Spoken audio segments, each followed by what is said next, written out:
వైఎస్ఆర్సీపీ అధినేత మాజీ సీఎం జగన్మోహన్ రెడ్డి ఆదేశాల మేరకు శనివారం నాడు సత్యవేడు మండలంలోని వేరుశెట్టి కళ్యాణ మండపంలో బాబు షూరిటీ మోసం గ్యారంటీ కార్యక్రమాన్ని నిర్వహించారు. దీనికి ముఖ్యులుగా వైఎస్ఆర్సీపీ నియోజకవర్గ కన్వీనర్ నూకతో రాజేష్ చేశారు.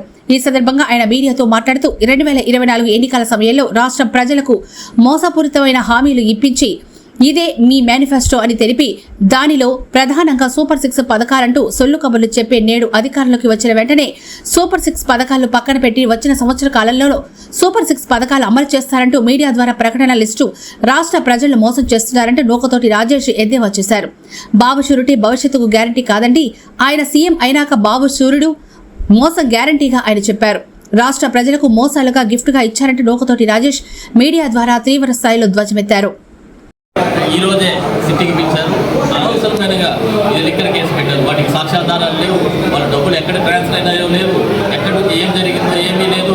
కానీ విచారించేదానికి రావాలి చుట్టూ అధికారులు ఈరోజు పిలిపించడం జరిగింది. మరి ఈరోజు ఏం చేస్తారో కూడా తెలియటం లేదు. ఆయన్ని అనవసరమైన కేసు అది మిగిలిన రెడ్డి గారి మీద, అలాగే చివరెడ్డి గారి మీద, ధనంజయ రెడ్డి, కృష్ణబాబు అందరి మీద కూడా అనవసరమైన కేసు. మహిళలకి రక్షణ లేకుండా పోతా ఉంది. పవన్ కళ్యాణ్ గారు ఈరోజు ఎక్కడున్నారో కూడా తెలియటం లేదు. సినిమా షూటింగ్లు చేసుకుంటున్నారు. ఆ రోజు ఇంతలా ఉన్నాడు, నేను వస్తే అలా ఉంటుంది ఇలా ఉంటుంది అని ఏం అసలు లేదు. మానవంగాలు మద్దతు హత్యలు మొత్తం అసలు వాళ్ళ కాలస్లో వాళ్ళ పార్టీ వాళ్ళు చేసి ఇంతవరకు ఆయన నోరు మెదపలేదు.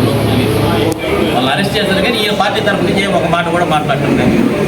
అలాగే సోషల్ మీడియా వాళ్ళు మా వాళ్ళు ఏదైనా చిన్న పోస్ట్ పెడితే అరెస్ట్ చేస్తున్నారు. వాళ్ళు ఎన్నైనా మాట్లాడచ్చు. కిరాకార్కి కానీ వాడు కిరణ్ కానీ ఇంకోడు కానీ ఎన్నైనా మాట్లాడుతున్నారు. బూతులు తింటున్నారు రోజా గారిని. మన పక్కన ఎదుగురు ఎమ్మెల్యే రోజా గారిని తిట్టడం జరిగింది. అతని మీద కేసు లేదు. కానీ రోజా గారు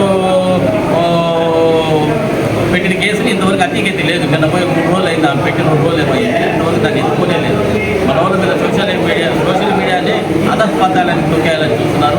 ఎంత తొక్కితే అంత పైకి లేస్తారు మా వాళ్ళు. ఎవరు భయపడే వాళ్ళు ఇక్కడ లేరు.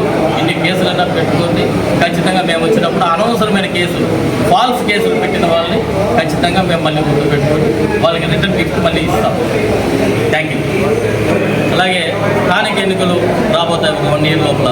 ఖచ్చితంగా మా నాయకులందరూ కూడా ఐక్యమత్యంతో ఉండి క్యాండిడేట్లు ఒకరిగా ఎన్నుకొని వాళ్ళందరూ కూడా మాకు విలేజ్లో కూడా చెప్తున్నారు. మేము ఖచ్చితంగా మా తరఫు నుంచి మీకు స్థానిక ఎన్నికల్లో మేము ఖచ్చితంగా ముందుంటాము, మన పార్టీని తెచ్చుకునే దానికి రెడీగా ఉన్నామని చెప్తున్నారు. ప్రజలు కూడా రెడీగా ఉన్నారు. ఖచ్చితంగా పోలీసు వ్యవస్థను వాళ్ళు ఉపయోగించకుండా నార్మల్గా ఎలక్షన్లు జరగనిస్తే ఖచ్చితంగా వైఎస్ఆర్ పార్టీ ఖచ్చితంగా స్థానిక ఎన్నికల్లో గెలుపు సాధ్యం.